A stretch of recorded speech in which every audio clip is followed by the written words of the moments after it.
Good evening, professionals. In continuation of our discussions on SEBI LODR, we are going to continue with part 6 today. Friends, just to have a quick recap on what we discussed during our previous webinars in the 7th Corporate Law webinar series on LODR. First, we understood the provisions, the principles and disclosure obligation in LODR. We understood the rationale of this particular LODR in comparison to your listing agreement.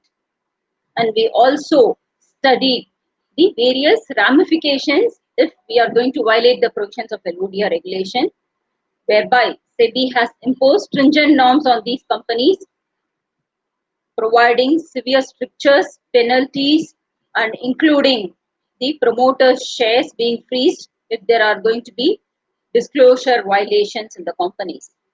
And in part 1, we studied the obligation of listed entities, obligation of compliance officer, including the payment of dividend and the mode of payment of dividend. And then in part 2, we discussed about the roles and responsibilities of the board of directors and the terms and reference of various statutory committees, audit committee, stakeholders relationship committee, nomination and remuneration committee, risk management committee. And then in the next part, that is part 3, we studied together and understood some of the significant provisions like related party transactions, corporate governance, read with various disclosure requirements in the annual report and the relevant schedules. We also studied the vigil mechanism and the obligation of independent directors, obligation of senior management, key employees, key managerial employees, promoters of the listed entities. And in part 4, we discussed about the material events and the disclosure obligation for material event or information in a company, the timeline for doing so, and where there are exhaustive list of items as covered under Regulation 30, and where they are not covered, how it is the prerogative power of the board to decide as to whether an event or information will constitute a material event or not. And also about authorizing an official for disclosure of such material events or information. And we also studied the reclassification of promoter to public or vice versa and what are the conditions attached to it. And then we studied in the next part about the financial results, the contents in the annual report, annual information memorandum. Last week, we discussed about the scheme of arrangement under Regulation 37, where prior approval has to be taken by all these listed entities and make necessary submission to the stock exchange while they go for scheme of arrangement, and it is a prerequisite that these companies obtain a no objection or get the observation letter from the stock exchange before they submit the draft scheme before the court or tribunal. As far as the matters are concerned, with regard to your section 230 to 234 of Companies Act relating to corporate restructuring.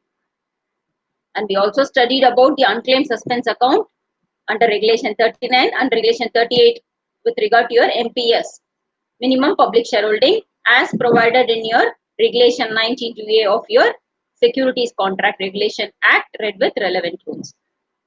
In part 6 today, we are going to study about the transfer, transmission, transposition of securities. We are going to start from Regulation 40. My sincere thanks to Aishwarya for this detailed presentation. These are various legends to be used in today's presentation. We will be significantly using one of the key terms today, friends, which is SR, superior voting rights. What is superior voting right, friends? We all are aware that in ICDR regulations, superior voting right was brought in place effective July 2019, and hence, as a corollary, you have several amendments made to your relevant regulations, which are your takeover regulations and your ICDR regulations. And we all have studied in our relevant part of this same series that the enhanced governance requirement is there in those companies where there is superior voting rights.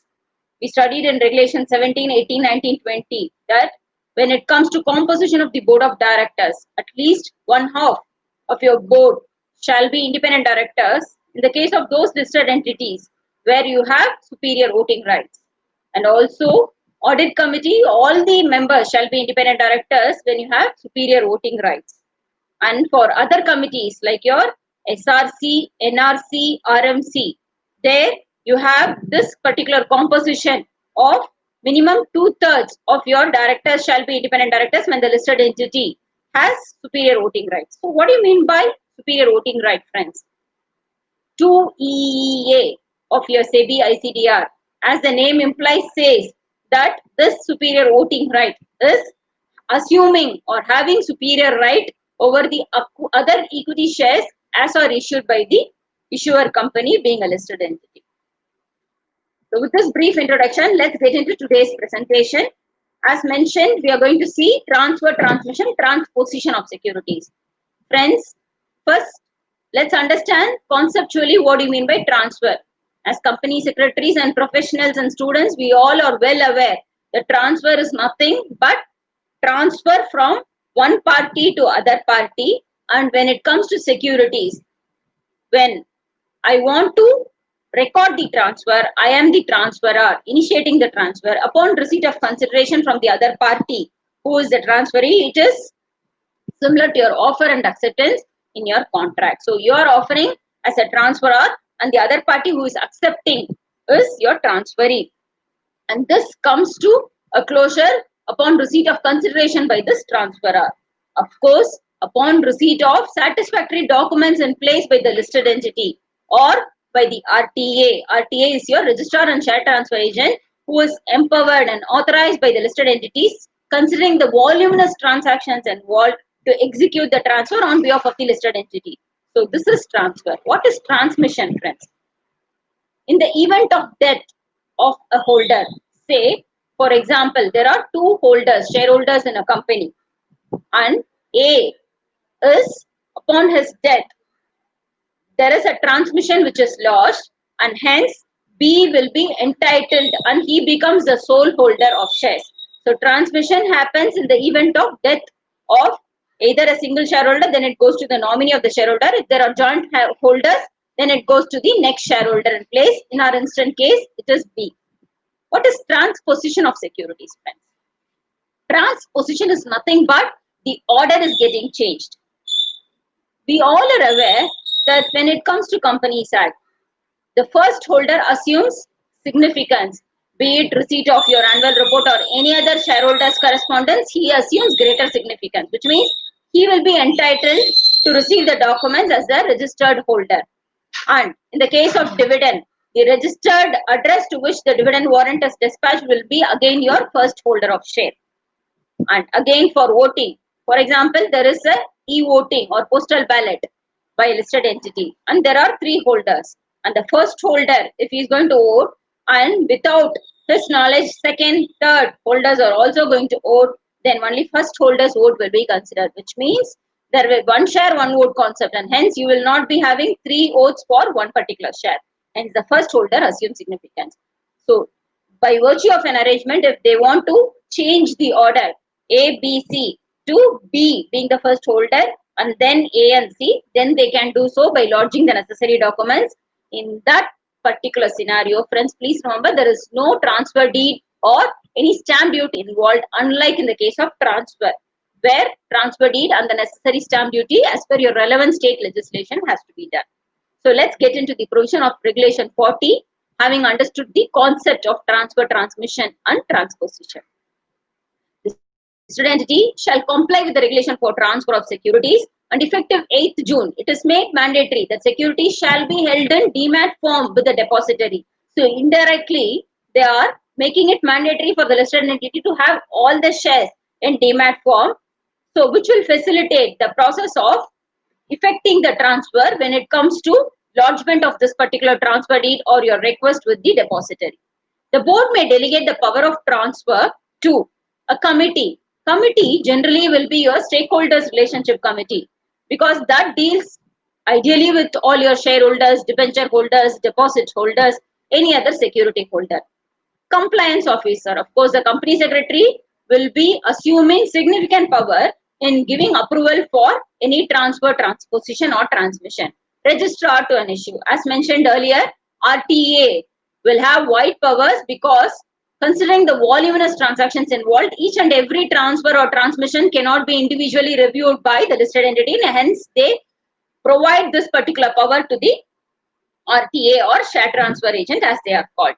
And we also read in the previous regulations, Reg 7, that listed entities shall mandatorily have this RTA in place when the securities exceed the limit as prescribed.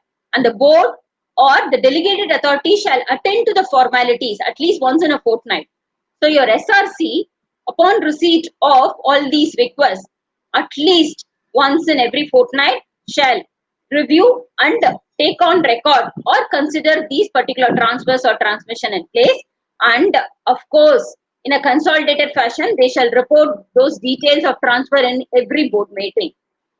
Because a board cannot meet on a fortnightly basis or in a frequent interval when it comes to transfer transmission, and in order to give effect to all these requests by the shareholders, you have such delegated authority in place. And upon receipt of this particular transfer, within a period of 15 days, the company shall mandatorily honor the request, or in the event of any discrepancy, they shall reject the transfer. And if they fail to do so, then the opportunity loss for the agreed party shall be mandatorily compensated by the listed entity. And the agreed party, in the instant case being transferor or transferee, what if they miss one particular dividend which was declared during the intervening period? Then they can certainly ask for compensation from the entity. And during this period, whatever accrued benefits to the security holder in terms of provision 126 of Companies Act. If you read 126, friends, it clearly says that the right of shareholder, be it your dividend or rights shares or bonus shares, shall be kept in abeyance, which means if you are entitled as a holder of shares, then you will certainly get the benefit. Otherwise, it shall be transferred to your unpaid dividend account. Or the rights which are accruing pursuant to your right shares under section 62(1)(a), or your bonus shares issued pursuant to the relevant section, and also the right attached to the bonus shares in lieu of dividend if it is being declared under section 123 subsection 5 first proviso. Then in such cases, the right shall certainly be accrued and kept in abeyance, which means once you decide and firm up on the person who is entitled to that particular dividend or the right shares, you shall pass it on to him. And section 27 of your Securities Contract Regulation Act also provides for the same rule, title to the dividend, which clearly says, if you read Securities Contract Regulation Act, that a person who is the member or the holder in the books of accounts, which will be your register of members ideally, he shall be entitled to the dividend.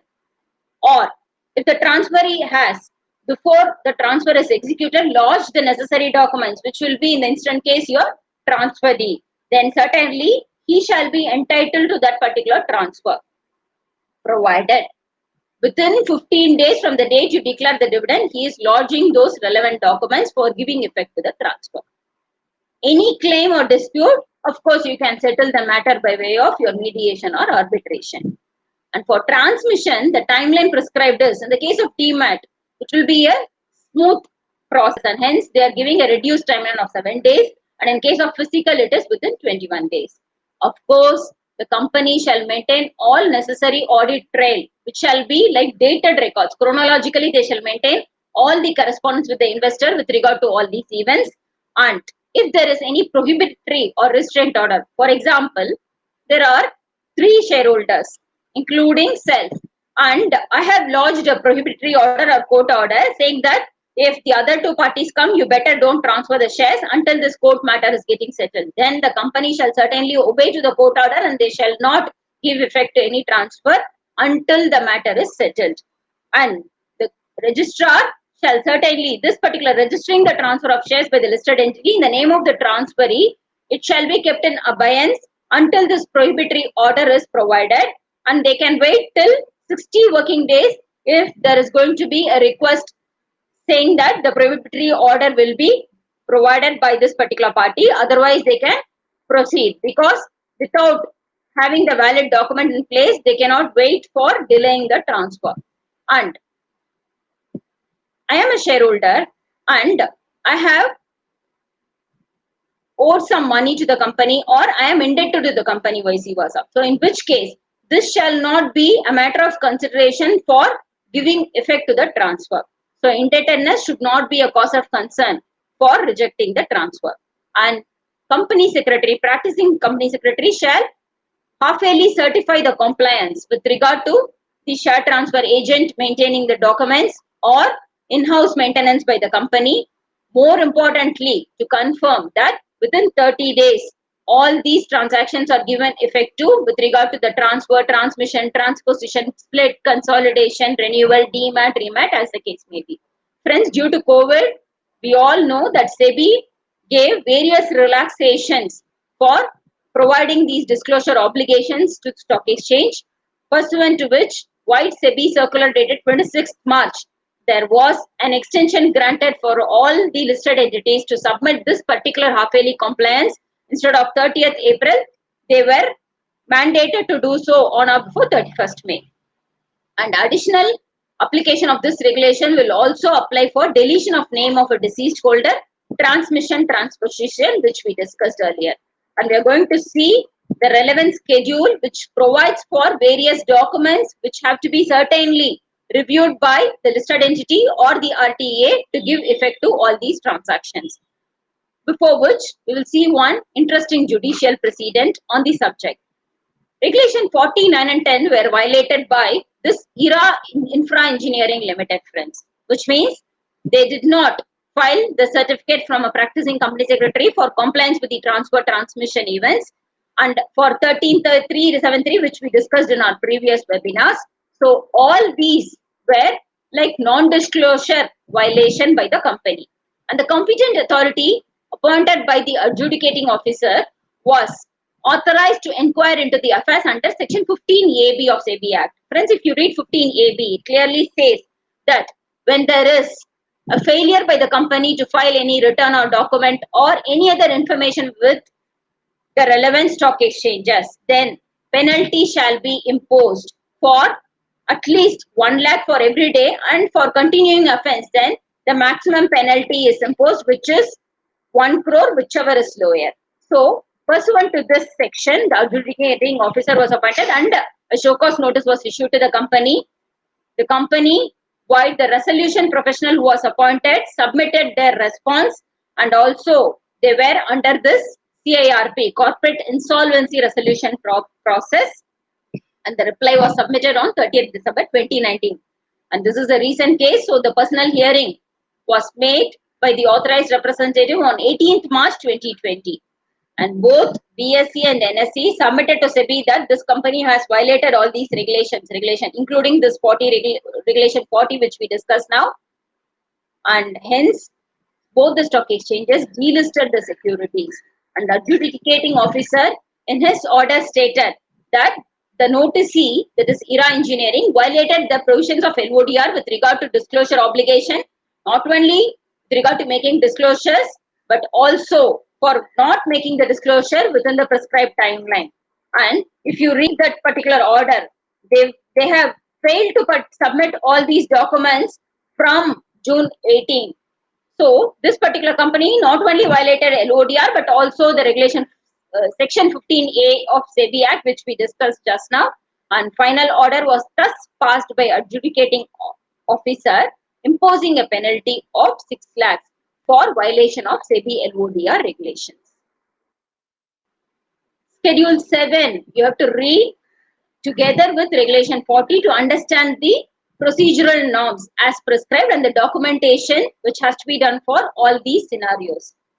Requirement of PAN. For registration of transfer of securities, the transferor shall mandatorily furnish the PAN.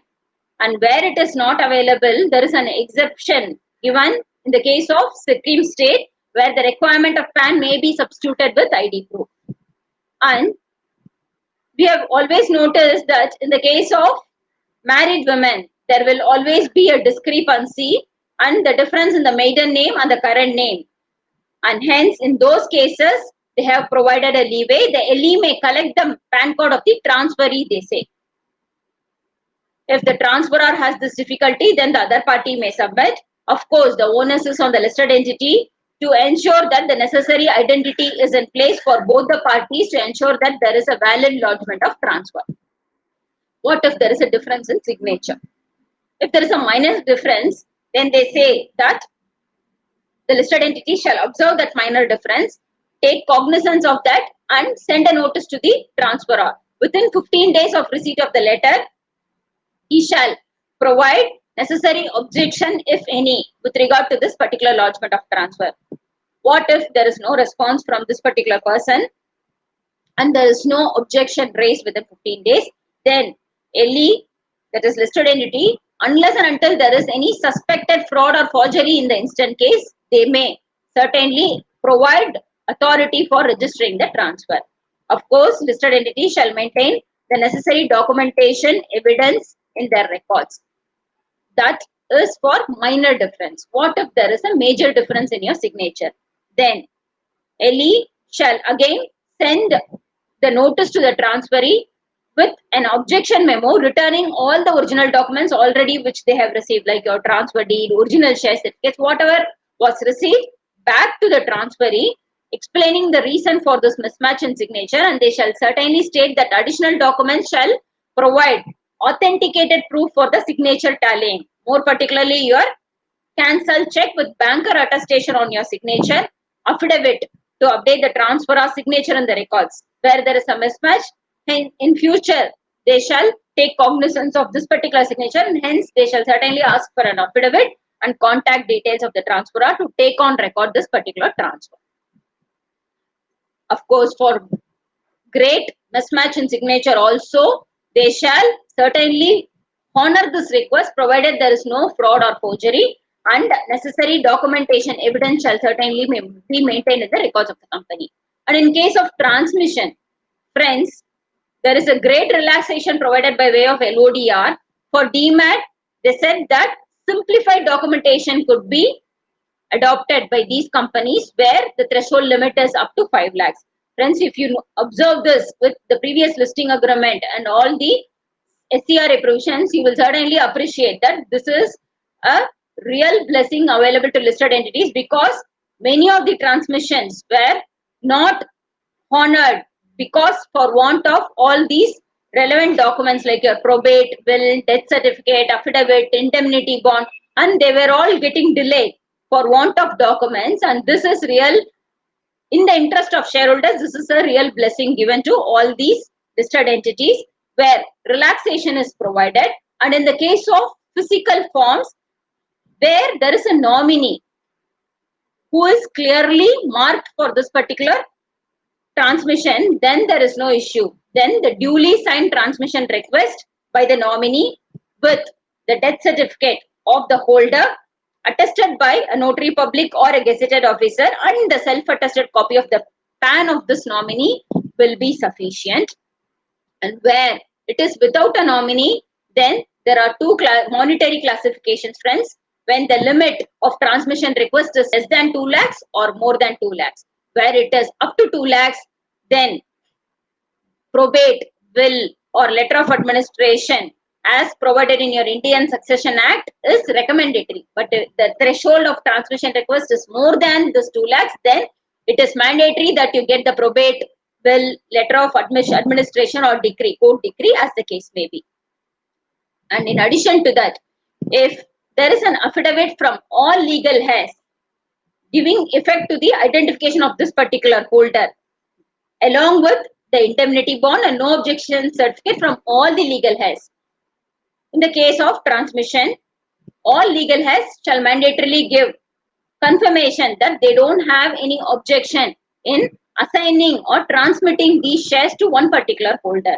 Or if it is clearly written in the succession certificate that only this particular holder is entitled to all the shares of the deceased holder, then there is no issue. The legal heir alone can sign, and it is not necessary for obtaining affidavit from all the legal heirs. So that will make the process very simple and easy to adopt.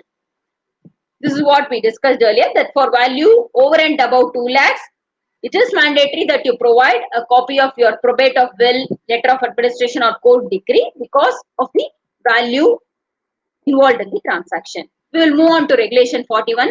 fairly simple provision, friends. We all are aware that companies are blessed with the notable feature, which is limited liability, which means the liability of members are limited to the extent of their shares, and hence listed entities shall not exercise lien on fully paid up shares. And if it is partly paid shares, they can exercise lien only to the extent which is called and it is yet to be paid by the shareholders. And also, when there is a call money in advance which is paid by me, I am entitled only to the interest portion for the advance money. I am not entitled to any dividend or other rights, very importantly, or voting rights for the additional shares for which I have already lodged my call money in advance.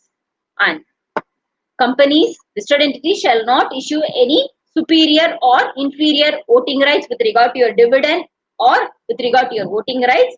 Of course, your exception will be your SR, superior voting rights, and superior voting rights shall be issued only in accordance with your SEBI ICDR.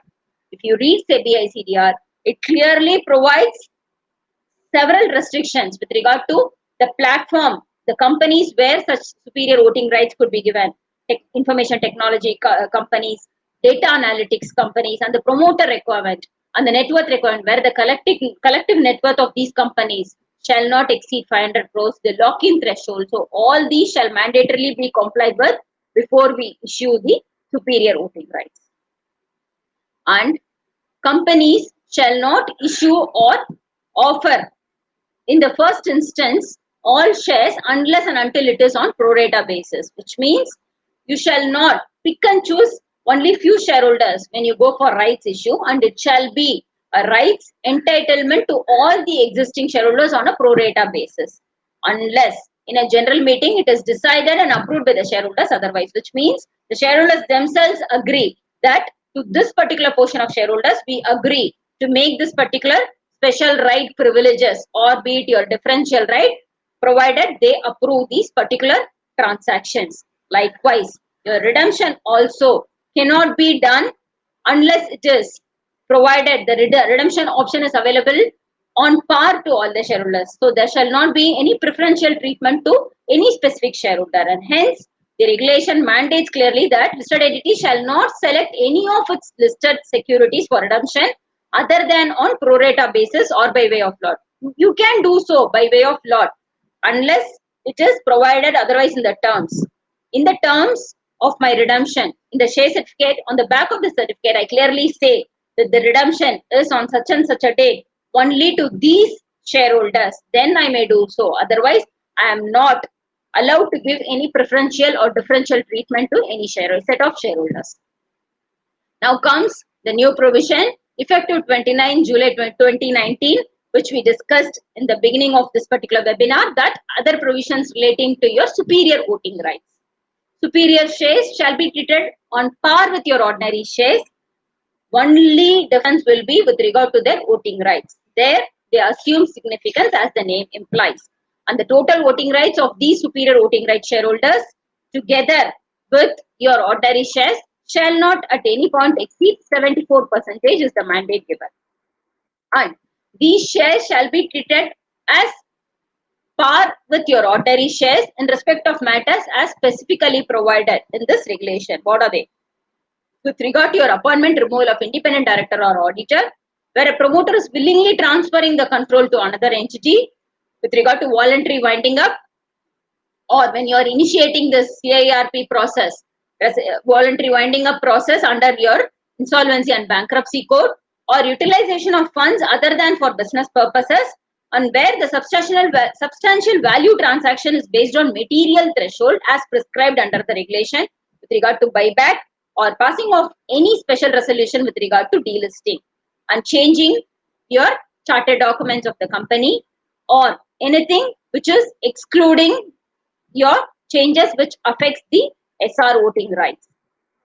And superior voting rights shall be converted into equity shares. There is this mandatory conversion which is as stipulated in the LODR, which is on the 5th anniversary of listing of your ordinary shares, when this particular SR shares will be treated on par with your ordinary shares when at the expiry of your 5th year of the shares being listed. And additional extension of time of 5 years could be granted to these SR shares to have the benefit of retaining their right of superior voting rights, provided a resolution to that effect is passed and where these interested shareholders, being your SR shareholders, do not participate or vote in this particular transaction. SR shareholders may convert their shares into ordinary shares, of course, at any time prior to the period as specified, which is your mandatory conversion period of 5 years. And compulsory conversion of these SR shares into ordinary shares shall happen in 4 instances as quoted in the LODR. What are they? 1, of course, on the demise of the promoter or founder holding these shares. And when the SR holder resigns from the executive position. If you read ICGR, it clearly says one of the conditions attached to these shares being issued are the SR shareholder will be holding executive position in the company. And during merger or acquisition of the listed entity, having these shareholders where the control would no longer remain with these SR shareholders. And after lock-in period, if you read ICDR again, the minimum lock-in period will be 3 years or on par with your ordinary shareholders. So after the lock-in, if they are going to sell the SR shares prior to the lapse of the validity, we already observed that it is 5 years, and the lock-in, if it is going to be 3 years, and after 3 years I am going to sell the shares, then automatically the SR shares will get converted into your ordinary shares. Record date, another important provision, friends. Declaration of dividend or your any corporate action, rights, bonus issue, you have to certainly intimate the record date. Why you have the record date? You have a cutoff to determine the shareholders who are entitled to all these corporate actions, which could be your issuance of additional rights shares or bonus shares, or more importantly, annual event, which is your dividend distribution. So record date for your shareholders to be well informed so that they will certainly monitor and keep the transaction with regard to the buying and selling. Market watchers who will certainly have this particular framework in their mindset so that they can determine as to when the company is going to declare dividend, depending on which they will plan their investment patterns. So accordingly, in the interest of investors, you shall certainly give notice at least 7 working days in advance to the stock exchange of the record date, not only the time but also the purpose for which you are assigning this record date, whether it is for dividend or for any other corporate action, split, consolidation, as the case may be. In case of right shares, effective 26 December 2019, it is at least 3 working days prior intimation required. And listed entities shall recommend or declare dividend at least 5 working days before the record date fixed for the purpose. For example, I am going to declare record date as 15 July, which is today. At least 5 working days before the record date, I shall certainly recommend or declare dividend, which is 5 working days means you have to exclude the Saturday, Sunday in between.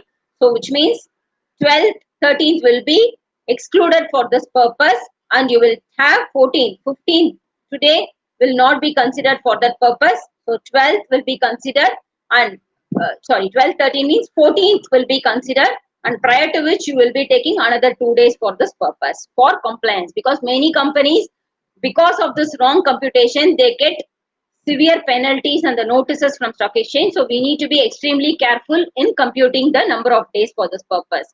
So it is always better that we leave 2 or 3 additional days so that we are well compliant with all these statutory obligations. And between 2 record dates, a company shall ensure that there shall be at least 30 days time gap. And in the case of physical form, the transfer books shall be considered for this purpose instead of record date. Dividend is on per share basis, we are aware, and company is not having any right with regard to cancellation of dividend before the claim becomes barred by law. So before the law of limitation applies, the company cannot forfeit the unclaimed dividend, and if there is such cancellation done by the listed entity, it shall be annulled or cancelled in appropriate cases. The dividend distribution policy was inserted via LODR amendment regulations effective 8 July 2016, whereby all top 500 listed entities based on market cap shall certainly have this particular policy formulated and disclose it in their annual report and on their websites. Of course, for other entities on a voluntary basis, they may do so, And this policy shall mandatorily have the following 5 parameters. 1. Circumstances under which the shareholders may or may not expect dividend. More importantly, when the board recommends and the shareholders declare, all these legal statutory forces in place, they may have to state as the circumstances under which the shareholders may expect dividend and financial parameters that shall be considered while declaring dividend. Internal and external factors.